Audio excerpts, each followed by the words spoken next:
Royal Challengers Bengaluru జట్టు విజయోత్సవ ర్యాలీలో విషాదం చోటు చేసుకుంది. చిన్నస్వామి స్టేడియానికి ఆర్సీబీ అభిమానులు పోటెత్తారు. అభిమానులను కంట్రోల్ చేయడానికి పోలీసులు లాఠీచార్జ్ చేశారు. ఈ క్రమంలో వేల సంఖ్యలో తరలివచ్చిన అభిమానులు లాఠీ దెబ్బల నుంచి తప్పించుకోవడానికి పరుగులు తీశారు. పెద్ద తొక్కిసలాట చోటు చేసుకుంది. ఈ తొక్కిసలాట్లో 11 మంది మృతి చెందినట్టుగా తెలుస్తోంది.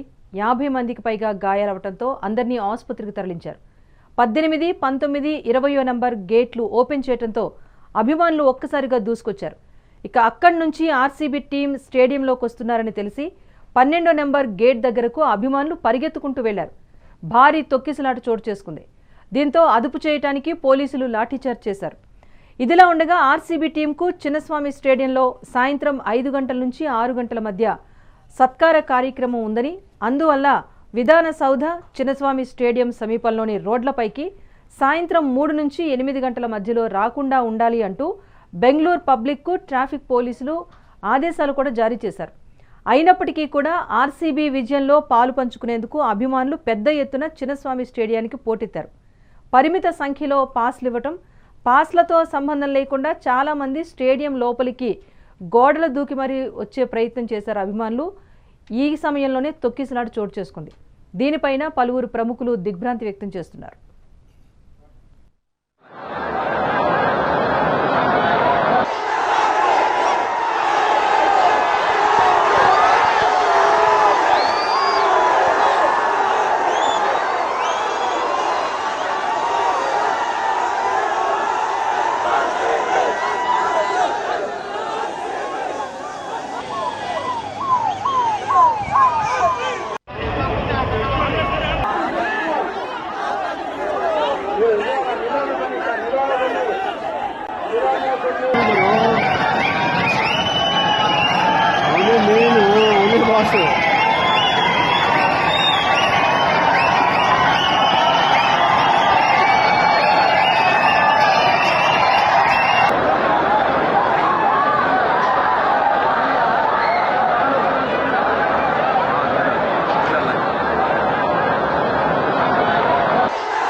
రైట్, మొత్తానికి 18 ఏళ్ల తర్వాత ట్రోఫీ గెలుచుకున్న ఆనందం ఒకవైపు ఉండగా, మరొక వైపు తమ కోసం అభిమానులు తరలి రావటం, దాంతో ఒక్కసారిగా తొక్కిసలాట చోటు చేసుకుని 10 మంది దాకా మృతి చెందటం ప్రస్తుతం బెంగళూరులో విషాదాన్ని అయితే నింపింది. ఒకవైపు అభిమానులు తమను గెలిపించిన జట్టుకు స్వాగతం పలుకుతామని చెప్పేసి పాసులు లేకపోయినా ఒక్కసారిగా ఎక్కువ సంఖ్యలో రావడంతో అటు పోలీసులు కూడా నియంత్రించలేని పరిస్థితి కనిపించింది. ఏదేమైనా ఆనందం ఒక రోజు కూడా ఉండకుండానే ఆవిరైపోయిన పరిస్థితి కనిపిస్తోంది. సో ప్రస్తుతం ఇక్కడ ప్రమాదం జరిగిన తీరుకు సంబంధించి, అక్కడ సిచ్యువేషన్ సంబంధించి మరింత సమాచారాన్ని డెస్క్ నుంచి మా ప్రతినిధి చిన్నబాబు లైవ్లో అందిస్తారు. చిన్నబాబు, చెప్పండి, నిన్న రాత్రి వరకు కూడా చూసాం యువత పెద్ద ఎత్తున రోడ్లపైకి వచ్చి సంబరాలు చేసుకున్నారు. 18 ఏళ్ల తర్వాత ఆర్సీబీ కప్పు గెలవటం అనేది నిజంగా చాలా ఉద్విగ్న క్షణాలుగా చాలామంది ఫీల్ అయ్యారు.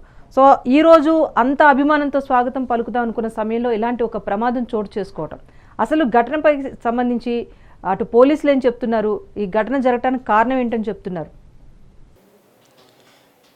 రాజేశ్వరి, ఏదైతే బెంగళూరులోని చిన్నస్వామి స్టేడియంలో ఈ విషాద ఘటన అయితే చోటు చేసుకుందని చెప్పాలి. 3 గంటల తర్వాత ఈ విషాద ఘటన చోటు చేసుకుంది. ముఖ్యంగా ఆర్సీబీ మీరన్నట్టు 18 ఏళ్ల తర్వాత ఒక కళలాగా ఉన్నటువంటి డ్రీమ్ని అయితే 18 ఇయర్స్ తర్వాత అయితే అది నిజం చేసుకుంది. కప్పునైతే కొట్టి ఆ సంబరాలు చేసుకోవడానికి చిన్నస్వామి స్టేడియానికి ఆర్సీబీ జట్టు విజయోత్సవ ర్యాలీగా బయలుదేరిందని చెప్పాలి. అయితే ఏదైతే ఆర్సీబీ 18 ఇయర్స్ నుంచి, అంటే 18 సంవత్సరాల కళ ఏదైతే ఉందో ఆ కళ ఈరోజు ఆ ఆర్సీబీ అభిమానులకి ఒక పీడకలలాగే మిగిలిపోయిందని చెప్పాలి. ఎందుకంటే ఇన్నేళ్ల కళ నెరవేరిన ఆ సంబరాల్ని సెలబ్రేట్ చేసుకోవడానికి, క్రికెట్ జట్టుతో సంబరాలు సెలబ్రేట్ చేసుకోవడానికి చిన్నస్వామి స్టేడియానికి ఆర్సీబీ అభిమానులు, సగటు క్రికెట్ అభిమానులు అందరూ కూడా ఈరోజు చిన్నస్వామి స్టేడియంలో ఏర్పాటు చేసినటువంటి ఈ ఈవెంట్కి భారీగా తరలి వచ్చారు. అయితే ఏదైతే నిన్న పంజాబ్కి ఇటు ఆర్సీబీకి మధ్య జరిగినటువంటి ఫైనల్లో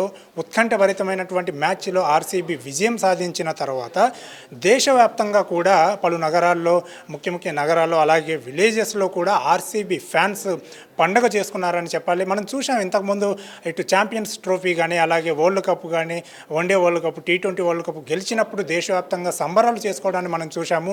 అయితే ఆ తరువాత అదే రేంజ్లో ఒక జట్టు విజయం సాధిస్తే ఈ రేంజ్లో సంబరాలు చేసుకోవడం అనేది ఇది ఆర్సీబీకే చెల్లిందని చెప్పాలి. ఎందుకంటే ఆర్సీబీ జట్టు ఇన్నేళ్ల ప్రయాణంలో మొదటిసారి ఛాంపియన్స్ ట్రోఫీని ముద్దాడింది కాబట్టి ప్రతి ఒక్క అభిమాని అలాగే విరాట్ కోహ్లీ అభిమానులు అలాగే సగటు క్రికెట్ అభిమాని కూడా ఈ విజయంలో ప్రతి ఒక్కరు కూడా ఆనందోత్సాహంతో ప్రతి ఒక్కరు కూడా సంబరాలు చేసుకున్నటువంటి పరిస్థితి.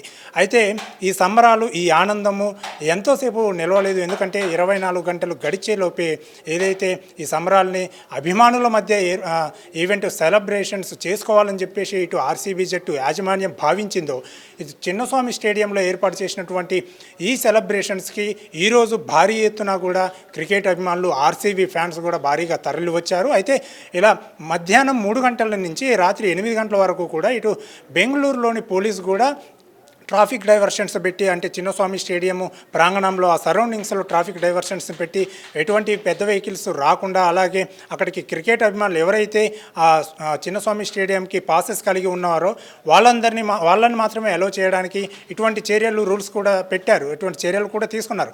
అయినప్పటికీ కూడా అక్కడ అనుకున్న దానికంటే ఊహించిన దానికంటే భారీ సంఖ్యలో ఇటు క్రికెట్ అభిమానులు ఆర్సీబీ అభిమానులు అక్కడికి రావడంతో ఒక్కసారిగా తోపులాట చోటు చేసుకుందని చెప్పాలి. ముఖ్యంగా 18, 19 అలాగే 12వ గేటు వద్ద ఈ 2-3 గేట్ల వద్ద భారీగా అభిమానులు చేరుకోవడంతో అక్కడ ఒక్కసారిగా బారికేడ్లను తోసుకొని వాటిని దాటివేసి దూకివేసి స్టేడియం లోపలికి వెళ్ళే ప్రయత్నం చేసినట్టు మనం చూస్తున్నాము. అయితే ముఖ్యంగా ఏదైతే ఈ తోపులాట జరిగింది అంటే బారికేడ్లను దూకి అభిమానులు లోపలికి చొచ్చుకెళ్లే ప్రయత్నం చేశారో ఆ సమయంలో అక్కడ ఉన్నటువంటి పోలీసులు అక్కడ రష్ని కంట్రోల్ చేయడానికి అదుపు చేయడానికి లాఠీ చార్జ్ చేయవలసి వచ్చిందని చెప్పేసి పోలీసులు అయితే చెప్తున్నటువంటి పరిస్థితి.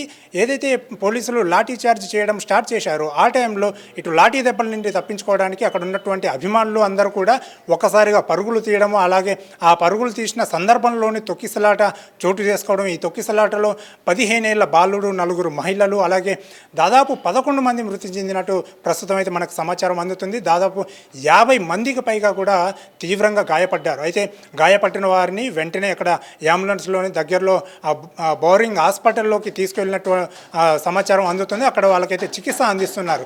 సో ఓవరాల్గా చూసుకుంటే ఈరోజు ఆర్సీబీ ఏదైతే ఈవెంట్ ఏర్పాటు చేసిందో సెలబ్రేట్ చేసుకోవడానికి ఈ సంబరాలు చేసుకోవడానికి ఏవైతే ఈవెంట్ ఏర్పాటు చేసిందో ఈ ఈవెంట్ విషాదంగా మారిందని చెప్పాలి. విజయోత్సవ ర్యాలీ కాస్త విషాదంగా మారిందని చెప్పాలి. ఎందుకంటే ఇప్పటికే 11 మంది అభిమానులు చనిపోయారు, 50 మందికి పైగా చాలామంది కూడా గాయపడ్డటువంటి పరిస్థితి మనం చూస్తున్నాం. సో వెంటనే అక్కడ ఉన్నటువంటి పోలీసులు కూడా స్టేడియంని వెంటనే ఖాళీ చేయాలని ఆదేశాలు కూడా జారీ చేసినట్టు మనకు తెలుస్తుంది. దీనిపైన ఇప్పటికే అక్కడ సీఎం అక్కడికి వెళ్ళి హాస్పిటల్లో ఉన్నటువంటి క్షతగాత్రులను కూడా పరామర్శించడం జరిగింది. అండగా ఉంటుంది ప్రభుత్వాన్ని వాళ్ళకి భరోసా కూడా కల్పించడం జరిగింది. అలాగే డిప్యూటీ సీఎం డీకే శివకుమార్ కూడా దీనిపైన స్పందించారు. అక్కడ అనుకున్న దానికంటే ఊహించిన దానికంటే ఎక్కువ మొత్తంలో క్రౌడ్ రావడం వల్ల అభిమానులు రావడం వల్ల పోలీసులు కూడా అదుపు చేసే పరిస్థితి అక్కడ లేదు అని చెప్పేసి ఇటు డిప్యూటీ సీఎం కూడా మనకి మీడియాతో మాట్లాడినప్పుడు కొన్ని కామెంట్స్ చేయడం జరిగింది. ముఖ్యంగా డిప్యూటీ సీఎం ఈ జరిగిన విషాద ఘటన మీద ఇప్పటికే క్షమాపణలు కూడా సారీ చెప్తున్నట్టు కూడా ప్రకటించడం జరిగింది. సో ఏదేమైనా ఇప్పటికీ క్షతగాత్రులకు అయితే మెరుగైన చికిత్స అందించడానికి ప్రభుత్వం అయితే కృషి చేస్తుందని అతను వెల్లడించడం జరిగింది. అలాగే ఇటు సీఎం కూడా వాళ్ళని పరామర్శించడం జరిగింది. మరోవైపు ఇటు ఆర్సీబీ ఫ్యాన్స్ ఎదురు చూస్తున్నటువంటి ఏదైతే విజయోత్సవ ర్యాలీలో ఇటు ఆర్సీబీ జట్టుతో పాటు ఇటు డిప్యూటీ సీఎం అలాగే సీఎం కూడా వీళ్ళందరూ కూడా అక్కడికి వస్తున్నారని చెప్పేసి క్రికెట్ అభిమానులు భావించి భారీ మొత్తంలో భారీ సంఖ్యలో అక్కడికి రావడం వల్ల ఈ తోపులాట చోటు చేసుకుందని చెప్పేసి పోలీసులు అయితే భావిస్తున్నారు. అయితే ముఖ్యంగా దీనిపైన కొంతమంది భిన్నాభిప్రాయాలు కూడా వ్యక్తం చేస్తున్నారు. ఎందుకంటే అధిక మొత్తంలో ఇటు క్రికెట్ అభిమానులు వస్తున్నప్పుడు పోలీసులు ఏం చేస్తున్నారు అనేది కూడా ఒక క్వశ్చన్గా మారింది. సో పోలీసుల వైఫల్యం కూడా దీనిలో ఉందని చెప్పేసి పలువురు అభిప్రాయపడుతున్నటువంటి పరిస్థితి నెలకొంది. రాజేశ్వరి. ఎస్ చిన్నబాబు మనం చూస్తున్నాం ఇటీవల క్రౌడ్ కంట్రోల్ చేసే విషయంలో రాష్ట్రంతో సంబంధం లేకుండా అసలు ఊహించినంత అభిమానులు వస్తున్నారు. ఇటీవల మనం అల్లు అర్జున్ మూవీ రిలీజ్ రోజు కూడా మనం చూసాం. సో ఎక్కడ నిర్లక్ష్యం అనేది ఎక్కడ కనిపిస్తోంది? ఇప్పుడు బెంగళూరులో ఘటన జరిగినా ఇక్కడ ఘటన జరిగినా నియంత్రించే విధానంలో ఏమైనా నిర్లక్ష్యం కనిపిస్తోందా? ఇప్పుడు అక్కడ కూడా ఒక గవర్నమెంట్ ప్రోగ్రామ్ కూడా ఉంది. పర్టికులర్‌గా ఒక 5 గంటలు అలౌ చేయొద్దని కూడా ఆదేశాలున్నా కూడా జనం పెద్ద సంఖ్యలో వచ్చేసారని చెప్తున్నారు. సో క్రౌడ్‌ను కంట్రోల్ చేసే విషయంలో పూర్తిగా అధికార యంత్రాంగం విఫలమవుతోందా? తప్పకుండా రాజేశ్వరి. ఎందుకంటే క్రౌడ్‌ని కంట్రోల్ చేసే ఈ విధానంలో అధికార యంత్రాంగం ముఖ్యంగా పోలీసుల పాత్ర ఉందని చెప్పాలి. ఎందుకంటే వాళ్ళు వైఫల్యం చెందారని చెప్పాలి. ఎందుకంటే ఇంతకుముందు మీరన్నట్టు హైదరాబాద్‌లో జరిగినటువంటి సిట్యుయేషన్ కూడా చూసుకుంటే కేవలం ఒక నటుడు ఒక థియేటర్‌కి వెళ్ళిన సందర్భం అది.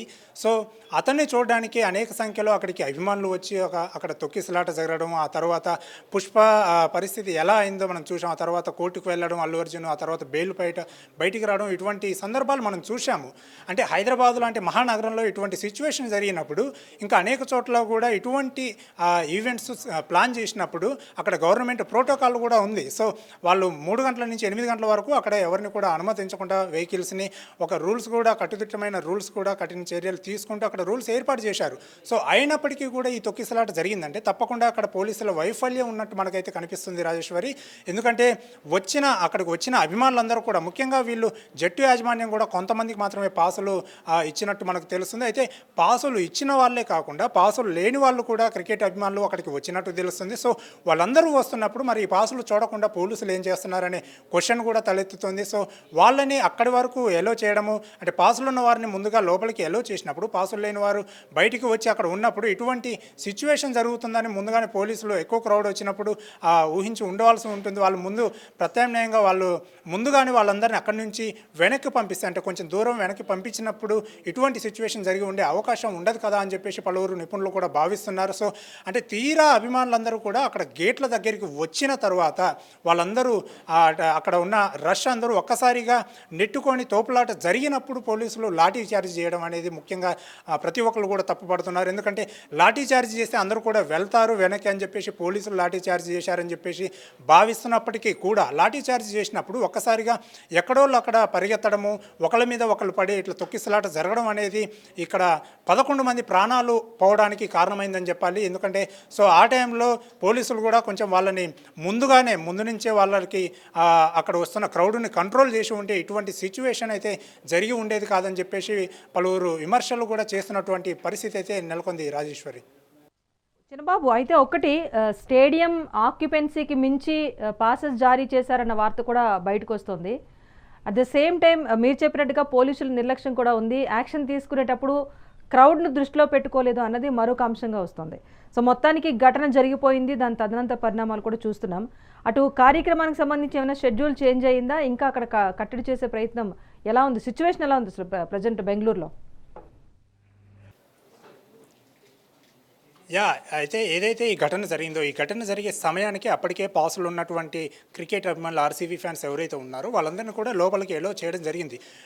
ఇప్పుడు బయట ఉన్నటువంటి ఈ క్రౌడ్ ఏదైతే ఉందో ఈ తొక్కిసలాట జరిగినటువంటి సమయంలో అక్కడ ఉన్నటువంటి క్రికెట్ అభిమానులు కొంతమంది పాసెస్ కలిగి ఉన్నవారు ఉన్నారు, అలాగే కొంతమంది పాసెస్ లేని వాళ్ళు కూడా ఉన్నారు. మనం చూసాం విజువల్స్లో చూస్తే అక్కడ ఉన్నటువంటి చుట్టుపక్కల చిన్నస్వామి స్టేడియం ప్రాంగణంలో ఉన్నటువంటి చెట్లపైకి కూడా, అంటే ఒక్కొక్క చెట్టు మీద దాదాపు 10 మంది 15 మంది చెట్లపైకి వెక్కి కూడా అక్కడికి వస్తున్నటువంటి జట్టును చూడాలనే ఆతృతతో అక్కడికి ప్రాణాలను కూడా సైతం లెక్క చేయకుండా వాళ్ళందరూ కూడా చెట్ల మీదకి వెక్కడం, అక్కడ ఉన్నటువంటి ఫెన్సింగ్ను కూడా దూకి వేసి లోపలికి వెళ్ళే ప్రయత్నాలు చేశారు. సో ఇటువంటి తరుణంలో అక్కడైతే లాఠీ చార్జ్ చేయడం జరిగింది. ముఖ్యంగా అక్కడ లోపల ఈవెంట్ ఏదైతే ఉందో ఆ ఈవెంట్ జరిగే సమయానికి ఆ టైంకి వర్షం వచ్చింది. వర్షం వచ్చినప్పుడు అక్కడికి క్రికెట్ జట్టు కూడా అక్కడికి వచ్చింది. ఆ తర్వాత అది నిరంతరాయంగా అంటే కొనసాగకుండా అక్కడ ఒక్కసారిగా ఈవెంట్ని అయితే ఆపివేశారని చెప్పాలి. ఎందుకంటే ఇంతమంది చనిపోయిన తర్వాత ఈవెంట్ని సక్సెస్ఫుల్గా రన్ చేయడం అనేది ప్రతి ఒక్కరిని కూడా అది విమర్శలకు తావిస్తుంది. అలాగే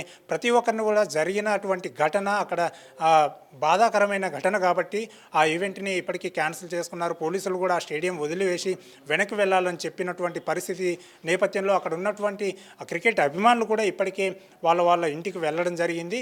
కానీ ఏదైతే ఈ 11 మంది చనిపోయారో అందులో 4 మహిళలు ఉన్నారు, ఒక ఆ టీనేజ్ కుర్రాడు కూడా ఉన్నాడు. సో 15 ఏళ్ల బాలుడు కూడా ఉన్నట్టు తెలుస్తుంది. సో వాళ్ళ కుటుంబాలు అక్కడికి చేరుకొని ఇప్పటికే వాళ్ళ ఆ రోదనలు అయితే మిన్నంటాయనే చెప్పాలి. సో ఏదేమైనా ఆర్సీబీ ఏదైతే విజయోత్సవ ర్యాలీ చేయాలనుకుందో, ఏదైతే ఐపీఎల్ పరేడ్ నిర్వహించి చిన్నస్వామి స్టేడియంలో ఈ గ్రాండ్ సెలబ్రేషన్స్ చేసి ఫ్యాన్స్ మధ్య సంబరాలు నిర్వహించాలని అనుకుందో అది మాత్రం జరగలేదని చెప్పాలి. విజయోత్సవం కాస్త విషాదంగా మారింది. సో ఇది ఏం చేసినా కూడా ఆ 11 మంది ప్రాణాలు అయితే వెనక్కి తీసుకురాలేని పరిస్థితి అయితే ఇప్పుడు మనం చూస్తున్నాం. సో వీళ్ళందరికీ కూడా ఇప్పటికే రాష్ట్ర ప్రభుత్వం తరఫున ఇటు సీఎం, డిప్యూటీ సీఎం ప్రగాఢ సానుభూతి వ్యక్తం చేశారు. ఆ తర్వాత ఎక్స్గ్రేషియా కూడా ప్రకటించే అవకాశం అయితే కనిపిస్తుంది. ముందుగా అక్కడ గాయపడ్డ వారికి అయితే చికిత్స అయితే అందిస్తున్నారు. మెరుగైన చికిత్స అందించాలని రాష్ట్ర ప్రభుత్వం కూడా ఆదేశాలు జారీ చేసింది. సో ఇప్పుడైతే పరిస్థితి అక్కడి నుంచి పోలీసులు అందరినీ కూడా వెనక్కి పంపించేస్తున్నటువంటి పరిస్థితి నెలకొంది రాజేశ్వరి.